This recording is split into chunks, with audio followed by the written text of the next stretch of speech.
आपके और अब्बू के रवैये से मैं तंग आ चुकी हूँ। बूढ़े बुजुर्गों की साइकोलॉजी या फिर उनके जहन को समझने का मुझे ज्यादा मौका नहीं मिला। हम लोगों को उनकी खिदमत करनी मुझे चाहिए। नसीहत देने की कोशिश मत करो। तुम अपना काम करो, मैं अपना काम कर लूंगा। अरे अब्बू, ऐसे सज धज के कहाँ जा रहे हैं? सब खैरियत तो है? बेटा मैं दफ्तर जा रहा हूँ।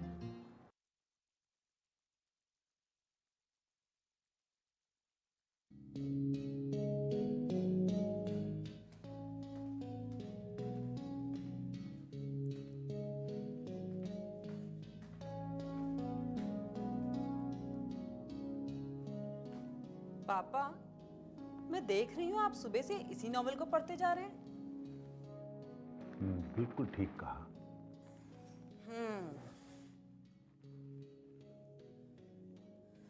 लगता है काफी दिलचस्प है ये नॉवेल।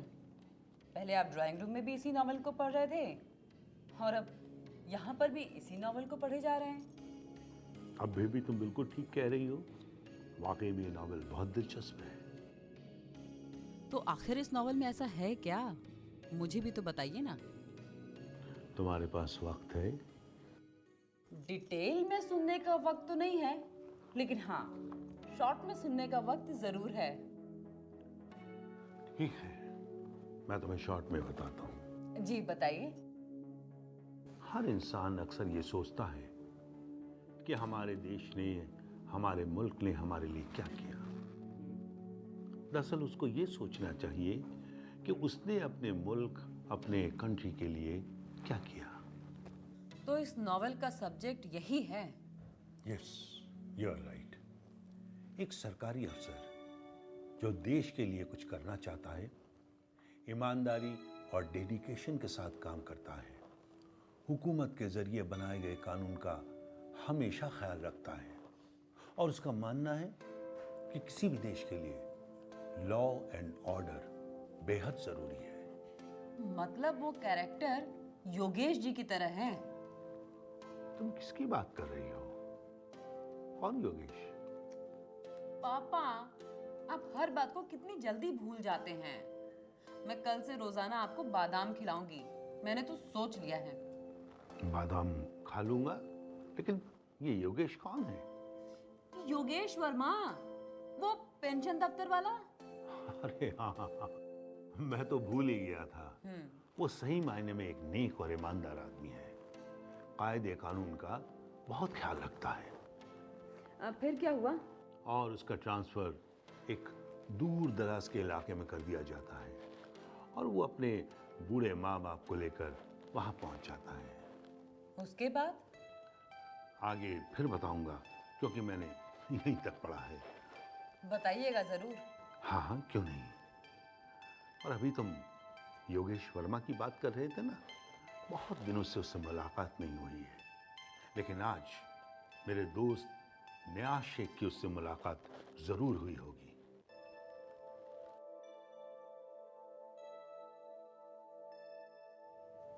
आज मैं तुमसे बहुत खुश हूँ। ऐसा क्यों? इसकी दो वजह है। पहली वजह बताइए। पहली वजह यह है कि आज तुमने पूरी तरह से प्लेट साफ करके खाना खाया। अब से मैं ऐसा ही करूंगा, सुन लिया? शाबाश बेटा। जो समझदार और होशियार बच्चे होते हैं ना, वो ऐसा ही करते हैं, इसलिए ऐसा ही किया करो। और दूसरी वजह बताइए। आज तुमने मेरे बगैर कहे हुए स्कूल से वापस आकर खुद से हाथ मुंह धो लिए। मुझे तो कहने की जरूरत ही नहीं पड़ी। अब से मैं रोज ऐसा ही करूंगा। वो तो मैं कभी कभी भूल जाता हूँ। देखो, स्कूल से आने के बाद हमेशा अच्छी तरह से हाथ मुंह धो लेने चाहिए। अम्मी, ऐसा क्यों करना चाहिए? स्कूल में तुम खेलते हो ना, शैतानियां भी करते होगे अपने दोस्तों के साथ। हाँ हाँ, टिफिन के टाइम में अपने दोस्तों के साथ बहुत खेलता हूँ। कभी कभी तो मेरे हाथों में मिट्टी भी लग जाती है और मेरे दोस्तों के हाथ पैर काले भी हो जाते हैं। देखो बेटा, हमारे जिस्म में बहुत से जरासीम यानी बैक्टीरियाज होते हैं जो हमें दिखाई नहीं देते। जब हम अपने हाथ मुंह धोते हैं तो वो हमसे दूर हो जाते हैं, वरना वो हमें कई नुकसान पहुंचा सकते हैं, हमें किसी तरह की बीमारी भी दे सकते हैं। दादू भी यही कहते हैं जो आप कह रही हैं। दादू आज कहाँ गए हैं? वो दिखाई नहीं दे रहे। किसी काम से बाहर गए हैं, आते ही होंगे। अच्छा, तो फिर उन्हें आने दीजिए। क्या हुआ? क्या सोचने लगे तुम? आने तो दीजिए, मैं उन्हें बताऊंगा। आज उनकी बारी है। किस चीज की बारी? आप दादू को आने तो दीजिए। मतलब? दानिश स्कूल से आ गया। अरे दादू आ गए। बैठिए अब्बू।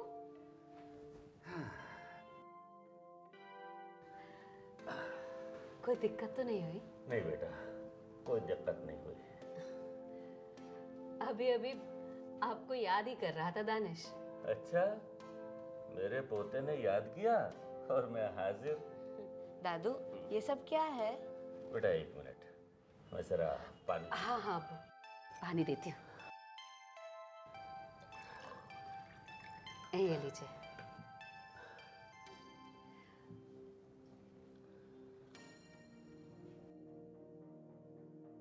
ये क्या? आपने बहुत गलत काम कर दिया।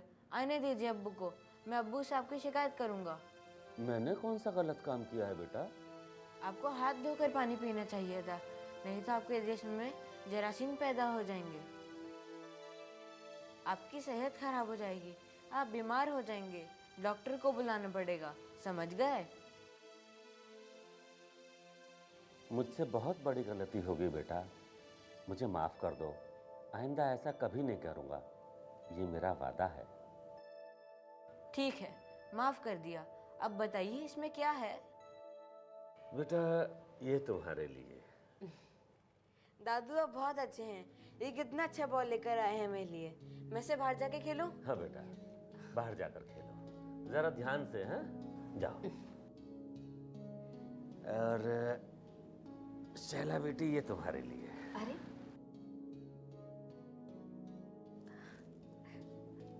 अब्बू, इसकी क्या जरूरत थी? क्यों? क्या मैं तुम लोगों के लिए कुछ नहीं ला सकता? नहीं, ऐसी बात नहीं है। इसमें तुम्हारा सूट है और ये जावेद के लिए है। इसमें उसकी शर्ट है। अब्बू, आपको किसी तरह की कोई परेशानी तो नहीं हुई? नहीं नहीं बेटा, कोई परेशानी नहीं हुई। अब्बू, आपके लिए खाना लगाती हूँ। नहीं बेटा, अभी ख्वाहिश नहीं है। तो चाय तो पिएंगे ना? नहीं, उसकी भी ख्वाहिश नहीं है। जी, ख्वाहिश होगी तो बता दीजिएगा। अभी मैं जरा दानिश को देख लूं। ठीक है। इसमें मेरी फाइल पड़ी है, उसको भी संभाल के रख। जी अब्बू, मैं रख दूंगी।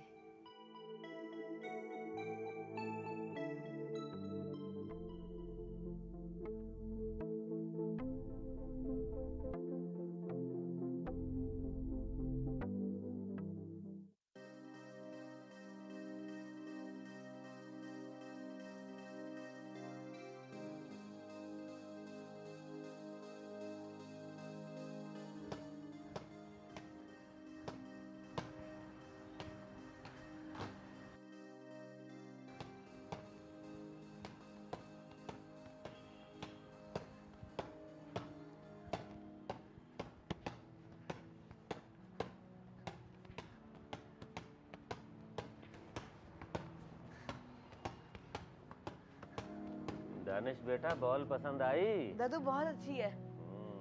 दादू, आप मेरे साथ फुटबॉल खेलेंगे? जरूर खेलेंगे बेटा। दादू, आप फुटबॉल भी खेल सकते हैं। क्यों? मैं फुटबॉल क्यों नहीं खेल सकता? ठीक है, फिर हम दोनों फुटबॉल खेलते हैं। चलो तैयारी शुरू करते हैं फुटबॉल खेलने की। आइए शुरू करते हैं। ठीक है बेटा। देखिए, आराम से खेलिएगा। चलो।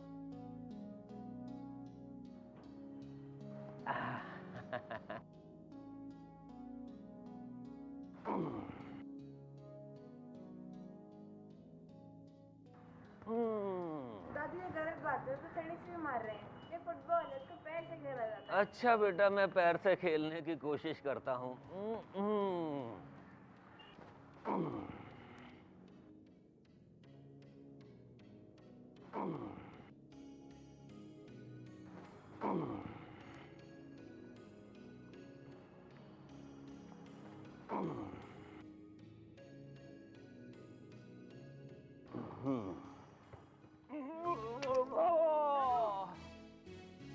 दादू उठिए, दादू उठिए, फुटबॉल के लिए मेरे साथ उठिए ना, उठिए दादू, क्या हुआ? दादू उठिए, दादू, दादू आंखें खोलिए, दादू उठिए, दादू उठिए, दादू, दादू उठिए, दादू, दादू उठिए, दादू आंखें खोलिए, दादू उठिए।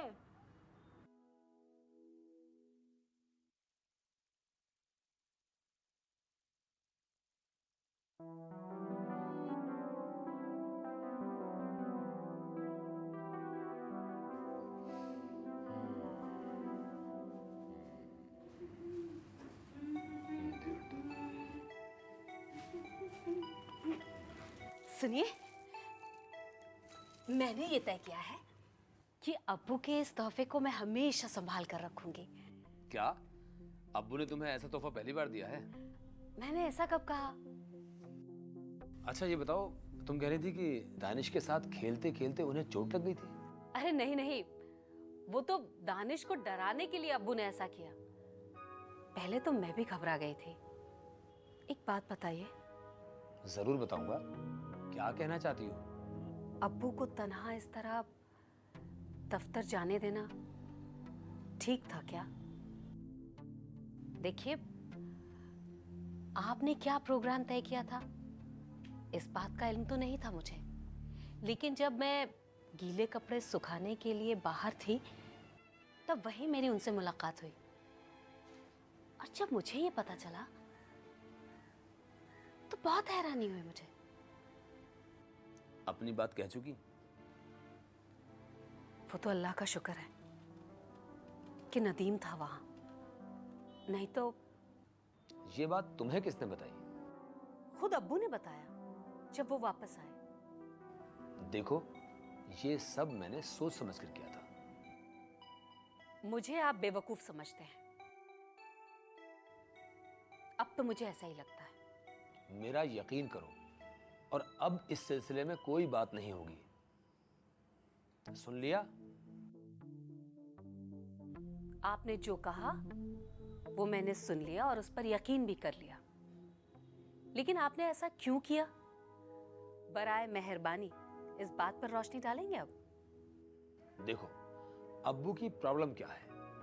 क्या प्रॉब्लम है अब्बू की? रिटायरमेंट के बाद उन्होंने अपने आप को बहुत ही महदूद कर लिया है, बिल्कुल सिमट कर रह गए हैं। हाँ, ये बात तो मैंने भी महसूस की है। जो शख्स खुद एतमादी की तालीम दूसरों को दिया करता था, आज उसी शख्स को अपने एतमाद पर भरोसा नहीं है।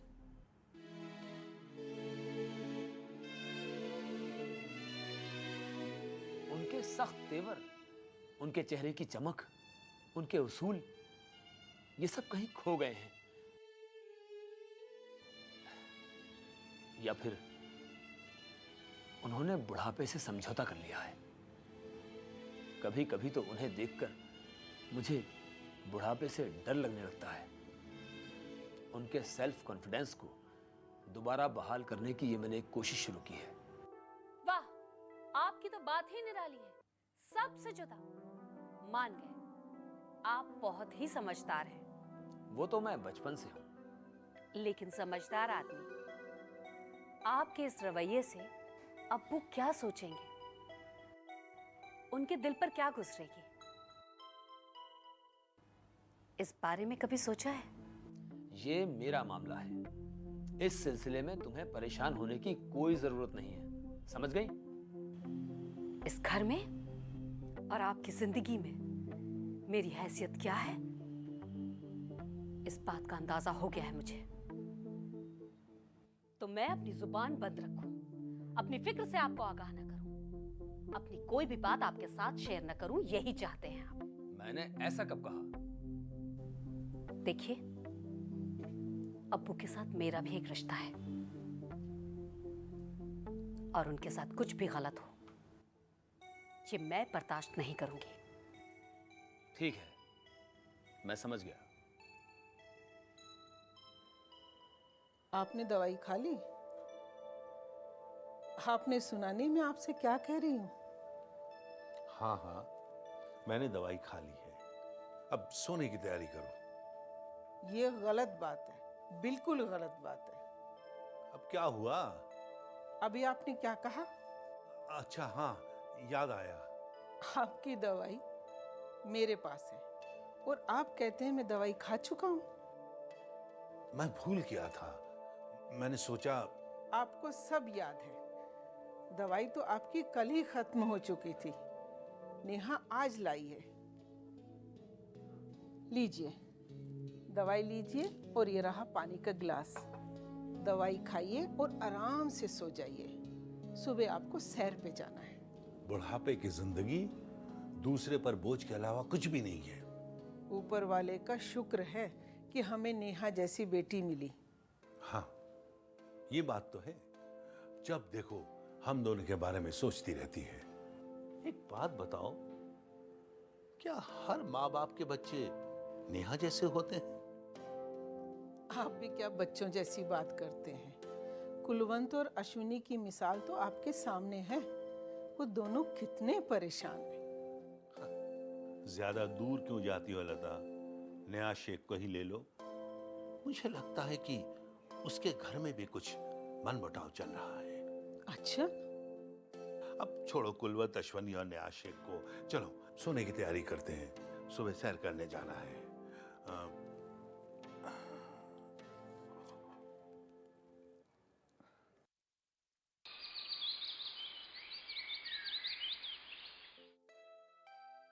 पता नहीं क्या बात है, आज शर्मा जी नजरों से ओझल हैं।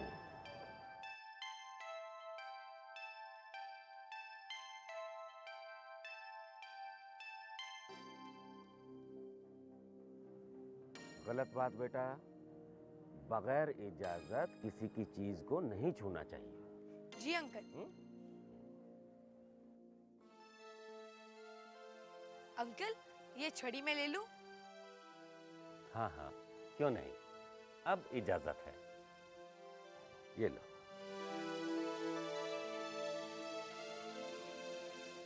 गुड बॉय, ऐसा ही होना चाहिए।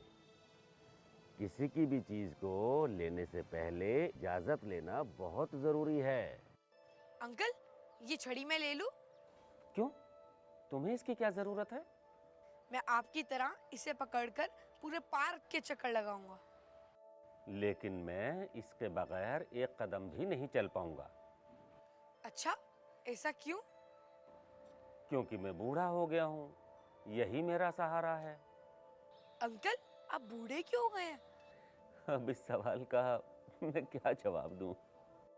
क्या कहा आपने? मैंने सुना नहीं। मेरे प्यारे बच्चे, तुम मुझे और ज्यादा परेशान मत करो। तुम्हें मालूम है मैं यहाँ किस लिए आया हूँ? मुझे नहीं मालूम। बताइए अंकल, आप यहाँ क्यों आए हैं? मैं यहाँ सुबह की सैर करने आया हूँ। सुबह की सैर करने क्यों आए हैं? सुबह सुबह की ताजी हवा हम सबकी सेहत के लिए बहुत ही मुफीद होती है। वो क्यों अंकल? बेटा, अब मैं तुम्हें इससे ज्यादा कुछ नहीं बता सकता। अंकल, मेरे प्यारे अंकल, मुझे बस ये बताइए कि सुबह की हवा ज्यादा जरूरी क्यों होती है? सुबह सुबह की हवा में जबरदस्त ताजगी होती है।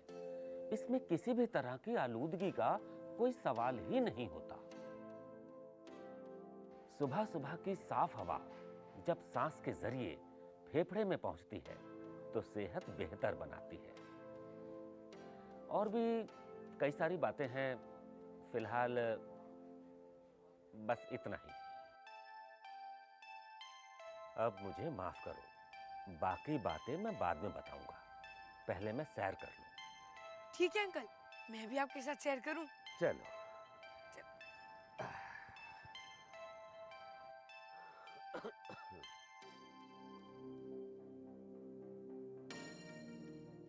अरे अंकल, आप रुक क्यों गए?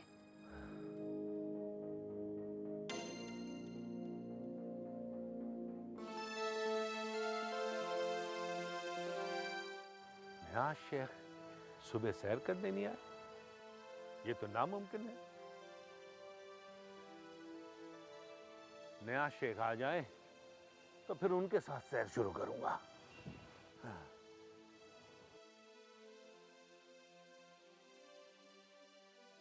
मैं आप ही से बात कर रहा हूँ, आप मेरी बात का जवाब क्यों नहीं दे रहे हैं?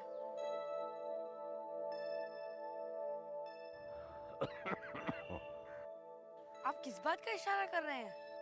बेटा, अब मैं थक गया।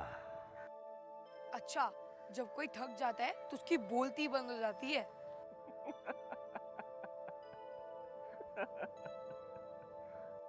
अच्छा, अब समझ में आया। क्या समझ में आया? मतलब ये कि थकान के बाद जोर से हंसी भी आती है। बाबा, मुझे माफ करो, तुम अपने घर जाओ। लेकिन मैं घर कैसे जा सकता हूँ? घर जाने में कौन सी परेशानी है? सुबह सुबह सैर करने के और क्या फायदे हैं? आपने तो मुझे पूरी बात बताई ही नहीं। मैं तुम्हें सारी बातें तफसील से बताऊंगा, लेकिन अभी नहीं, फिर कब बताएंगे? किसी और दिन। ठीक है अंकल, फिर आप अपना वादा याद रखिएगा। हाँ बेटा, ये वादा रहा। आप अपना वादा भूलना मत, ठीक है? बेटा, मैं जो वादा करता हूँ उसे कभी नहीं भूलता।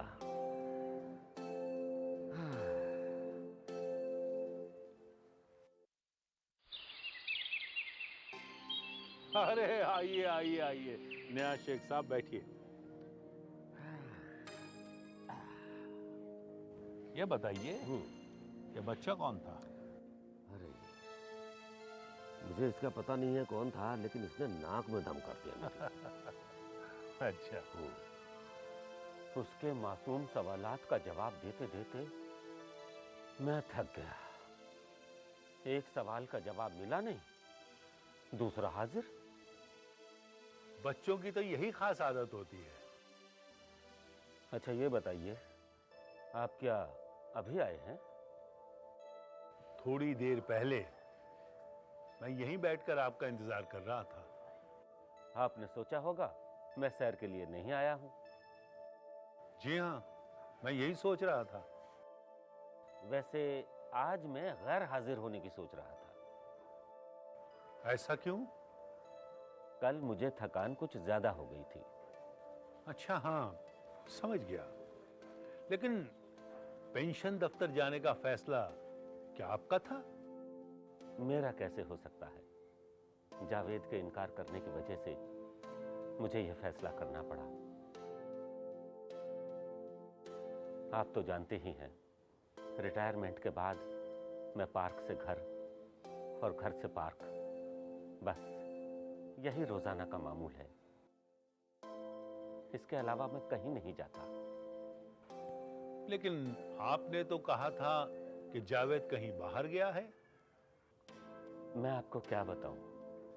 अच्छा, तो इसी वजह से आप परेशान हैं। अब आपसे क्या छिपाना, मैं तो आपसे सारी बातें डिस्कस करता हूं। आप तो मेरे हमराज हैं। जावेद के रवैये ने मेरे वजूद को हिलाकर रख दिया। पता नहीं मुझे ऐसा क्यों लग रहा है, जावेद ने ऐसा पहली बार किया। वो ऐसी हरकत कभी नहीं करता था। आजकल की नई जनरेशन का कोई भरोसा नहीं है। वो कब अपनी हद को पार कर जाए, इसका अंदाजा लगाना मुश्किल है। ऐसा मेरा ख्याल है। मेहरबानी करके मेरी बातों का गलत मतलब नहीं निकालिएगा। वो कहते हैं ना, हमेशा अच्छी बातें सोचना चाहिए और उम्मीद का दामन कभी नहीं छोड़ना चाहिए। इसलिए बी ऑप्टिमिस्टिक। चलिए पार्क का चक्कर लगाते हैं। ना बाबा ना, मुझे उस बच्चे ने बहुत थका। चलिए फिर आज मैं भी चक्कर नहीं लगाता। आज दोनों सिर्फ बातें करेंगे। जिंदगी, ये जिंदगी, जिंदगी, ये जिंदगी, ये जिंदगी। जिंदगी अजीब है, कोई दोस्त ना रकीब है, कहीं कश्मकश कहीं उलझन, कहीं आरज़ू कहीं जुस्तजू, कहीं बेबसी कहीं बेकसी, कहीं धूप है कहीं छाँव है,